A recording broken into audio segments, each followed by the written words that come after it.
महाराष्ट्राचे राज्यपाल महामहिम CP राधाकृष्णन हे देशाचे उपराष्ट्रपती झाले। त्यांच्या शपथविधी समारंभाला देखील उपस्थित होतो, परंतु अतिशय स्नेहाचे, ऋणानुबंधांचे आणि वैयक्तिक स्वरूपाचे संबंध प्रस्थापित झाल्याच्या नंतर मी त्यांना देशाचे उपराष्ट्रपती झाल्याच्या नंतर त्यांच्या ऑफिशियल वेळ घेऊन भेटणं मला महत्त्वाचं वाटलं आणि मी त्यांची वेळ मागितली। आज त्यांनी मला वेळ दिली होती 11:15ची आणि मी त्यांना नुकताच आता त्यांच्या निवासस्थानी जाऊन महामहिम राज्यपाल राधाकृष्णन साहेब यांची उपराष्ट्रपती यांची भेट घेतलेली आहे आणि निश्चित स्वरूपामध्ये महाराष्ट्राच्या आपल्या जवळच्या व्यक्ती हा उपराष्ट्रपती झाल्याच्या नंतर हा अभिमान वाटला आणि त्यांनी अतिशय जवळचं जसं राज्यपाल होते तसे उपराष्ट्रपती निवड झाल्यानंतर आणि त्यांना स्वागत केल्याच्या नंतर त्यांनी माझ्याशी चर्चा केली। अतिशय चांगल्या वातावरणामध्ये ही माझी आज भेट झालेली आहे। सर, राज्यामध्ये प्रचंड पूर परिस्थिती आहे, तुमच्या भागातील पूर परिस्थिती काय स्थिती सध्या आणि कशा पद्धतीने मदत कार्य सुरू आहे? एकंदरीतच महाराष्ट्राचा विचार जर केला तर गेल्या 60-70 वर्षाच्या कालखंडानंतर अशा प्रकारचं पर्जन्यमान हे पहिल्यांदाच झालं आहे आणि म्हणून एकूणच ही नैसर्गिक आपत्ती आणि सगळी परिस्थिती तिथरबिथर झाल्याची परिस्थिती जाणवते। आणि विशेष करून सांगायचं झालं की जे जे जिल्हे किंवा तालुके साधारणपणे दुष्काळाने प्रभावित होतात अशाच ठिकाणी मोठ्या प्रमाणात पाऊस झाल्यामुळे तर प्रचंड असं जमिनीचं नुकसान झालंय, प्रचंड असं रस्त्याचं नुकसान झालंय, प्रचंड असं शेतीच्या पिकाचं आणि शेती खरडून गेली फळबागांचं नुकसान झालंय आणि म्हणून जीवनमान अतिशय वेगळ्या पद्धतीचं झालेलं आहे आणि त्यामुळं संपूर्ण प्रशासन आणि शासन देखील त्यासाठी अतिशय महत्त्वाचं काम करत आहे। माननीय राज्याचे आदरणीय मुख्यमंत्री देवेंद्रजी फडणवीस साहेब यांनी कॅबिनेट घेतली, कॅबिनेटमध्ये त्यासाठी निधीची देखील तरतूद केलेली आहे। त्याचबरोबर सर्व मंत्रिमंडळातील सहकाऱ्यांना ज्या ज्या ठिकाणी अतिवृष्टी झाली, ज्या ज्या ठिकाणी नुकसान झाले अशा ठिकाणी भेटी देण्यासाठी देखील प्रत्यक्ष शेतकऱ्याच्या बांधावर जाऊन माहिती घेण्याचं देखील सांगितलेलं आहे आणि म्हणून निश्चित स्वरूपामध्ये अहिल्यानगर जिल्हा असेल, धाराशिव असेल, सोलापूर असेल, लातूर असेल, नांदेड असेल, त्याचबरोबर संभाजीनगर असेल, अशा ज्या भागामध्ये मोठ्या प्रमाणात दुष्काळ पडतो अशाच भागामध्ये जास्तीचा पाऊस झाला आहे आणि अतिशय परिस्थिती ही चिंताजनक झालेली आहे। त्यामुळं सरकार अतिशय सक्षमपणे या परिस्थितीचा मुकाबला करण्यासाठी शेतकऱ्याला, जनतेला दिलासा देण्यासाठी रणांगणात उतरलेलं आहे आणि त्यासाठी भरीव तरतूद देखील करेल असं माझं मत आहे। अनेक ठिकाणी नेते हे पर्यटन करताना दिसत आहेत पूरस्थितीमध्ये, म्हणजे अनेक मंत्री ज्यांच्या खात्याचा संबंध नाही ते पण जेव्हा तिथे जात आहेत तेव्हा दौरे करतायत। आज उदय सामंतांचा दौरा आहे, काल अतुल सावेंचा काही दिवसांपूर्वी दौरा झाला तिकडे आणि मला वाटतं एकाच वेळेस अशी परिस्थिती निर्माण झालेली आहे त्याच्यामुळं पर्यटन वगैरे काही नाही आणि ज्याचा सरकारचा आणि खात्याचा संबंध आहे आपण जे असे बोलता आहात त्यामुळं राज्याचे आदरणीय मुख्यमंत्री महोदयाने कॅबिनेटमध्ये निर्देश दिलेत की समजा आपलं मत असेल की मदत आणि पुनर्वसन किंवा कृषी मंत्र्यांनीच भेट दिली पाहिजे, परंतु प्रचंड आणि जास्तीच्या ठिकाणी अशा प्रकारचं नुकसान झालेलं आहे। त्यामुळं सर्व मंत्रिमंडळातील सहकाऱ्यांना मुख्यमंत्री महोदयांनी आणि 2 उपमुख्यमंत्री महोदयांच्या उपस्थितीमध्ये अशा प्रकारचे निर्देश दिले। त्यामुळं कुठलंही पर्यटन नाही, थेट शेतकऱ्याच्या बांधावरची वस्तुस्थिती कळावी आणि ती वस्तुस्थितीला लोकांना सहकार्य करावं या भावनेतून हे सगळे दौरे होत आहेत। तुम्ही ज्या मतदारसंघाचं प्रतिनिधित्व करता तिथेही खूप मोठ्या प्रमाणावरती पाऊस झालेला आहे, तुम्ही दौरा केलेला होता, सध्याची तिथली परिस्थिती काय आहे? कारण सीना नदी असेल किंवा आजूबाजूच्या गावांमध्ये जामखेड असेल, करत असेल, इथं खूप मोठ्या प्रमाणावरती नुकसान झाल्याचं बघायला मिळालं। सीना नदीच्या पात्राच्या दोन्ही बाजूंना प्रचंड असं नुकसान झालेलं आहे।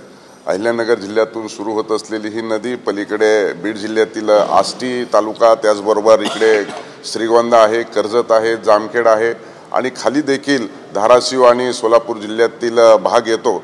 त्यामुळं प्रचंड असं पूर आलेला आहे, सगळे तलाव भरलेले आहेत आणि जास्तीचं पाणी एवढं कधी 60-70 वर्षामध्ये आलं नव्हतं एवढं पाणी आलं आहे।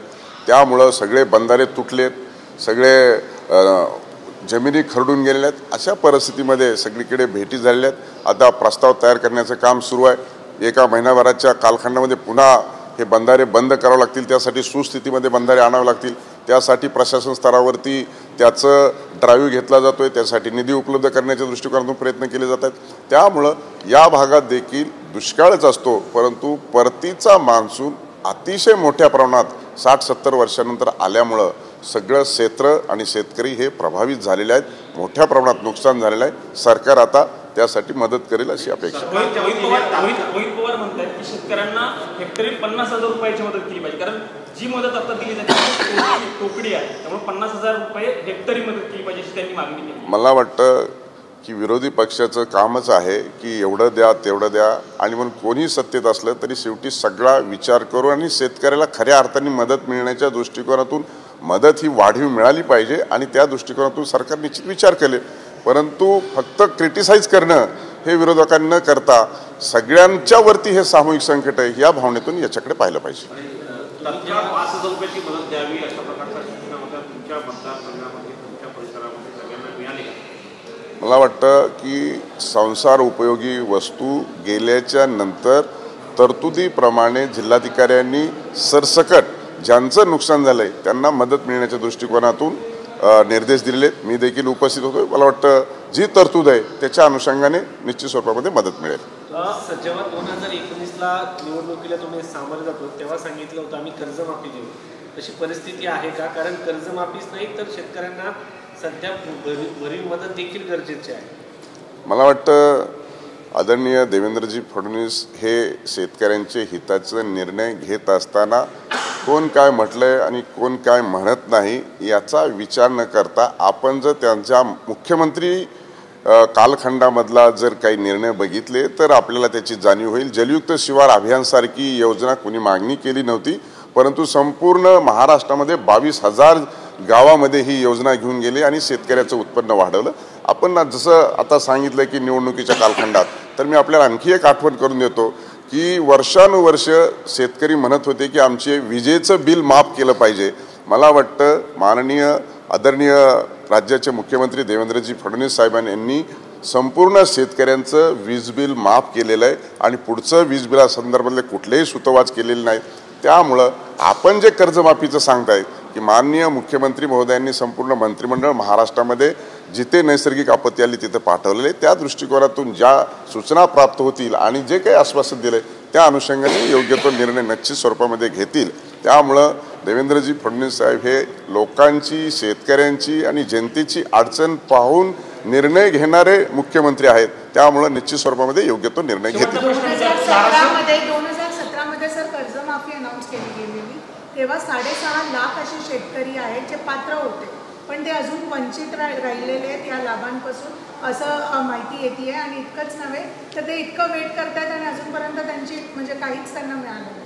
माननीय मुख्यमंत्री फडणवीस साहेब यांच्या कालखंडामध्ये कर्जमाफी झाली, परंतु अजून एक त्यांनी क्रांतिकारक निर्णय घेतला, तो म्हणजे जे थकीत कर्जदार आहेत त्यांचीच कर्जमाफी न करता जे रेग्युलर कर्ज भरतात त्यांना देखील 50,000चा इन्सेंटिव्ह त्यांनी जाहीर केला.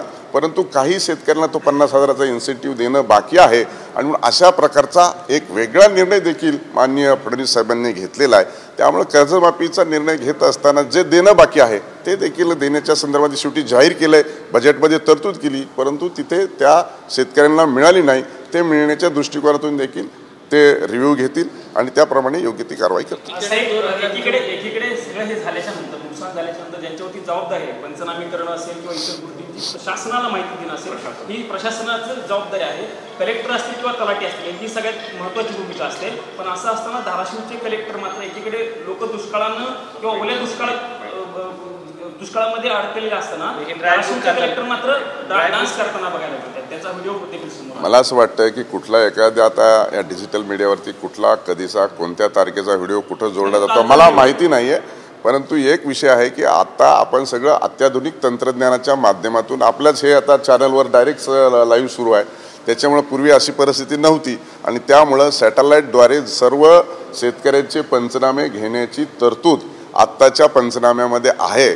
परंतु शेतकऱ्यांची अशी भावना होती की आमच्या बांधावर आल्याशिवाय आमचा पंचनामा होणार नाही. परंतु असं कोणताही शेतकरी सुटणार नाही आणि सॅटेलाईटद्वारे पंचनामेद्वारे सगळे पंचनामे होते, कुठलाही शेतकरी सुटणार नाही याची पूर्णतः शासन जबाबदारी घेते आणि अशा अधिकारी जर दुर्लक्ष करत असतील तर शासन त्याच्यावरती योग्य ती कारवाई करेल. सर, जी मागणी होती शेतकऱ्यांची ती 50,000 हेक्टरी आहे, मात्र 2023ला प्रति हेक्टरी कोरडवाहूला 8,500, बागायतीसाठी 17,000 दिले जायचे. मधल्या काळात 2024ला 13,600, 27,000 करण्यात आली. ती बदल करून शिंदेसाहेब मुख्यमंत्री असतात. आता पुन्हा 2023 प्रमाणे हेक्टरीमध्ये 17,000 करण्यात आले. तुम्ही म्हणतात की सरकार आमचं आहे, आम्ही वाढवून देऊ. जनतेत जाताना तुम्ही म्हटले की डबल इंजिनचं सरकार द्या, पण हे डबल इंजिनचं सरकार 2023कडे जातं. मला वाटतं की हे जे दर वाढत आहे ते या काळात आपण शिंदे साहेबांच्या काळातच वाढले, सरकारमध्येच होते. त्याच्यामुळे यथायोग्य आता दर निश्चिती करताना तो सर्वस्वी अधिकार हा राज्याच्या मंत्रिमंडळाचा आहे. माननीय मुख्यमंत्री महोदयांच्या नेतृत्वाखाली या संदर्भामध्ये योग्य तो निर्णय घेईल आणि शेतकऱ्यांना शेवटी दिलासा मिळाला पाहिजे, शेतकऱ्याला मदत मिळाली पाहिजे, शेतकऱ्याला सहकार्य झालं पाहिजे आणि शेतकऱ्याच्या नुकसानीवरती जो काही परिणाम होणार आहे शेवटी शेतकरी हा टिकला पाहिजे या भावनेतून शेवटी शेतकऱ्यांचेच पुत्र मंत्रिमंडळामध्ये बसलेले आहेत आणि त्यांची अडचण समजून निश्चित स्वरूपात योग्य तो निर्णय करतील. धन्यवाद.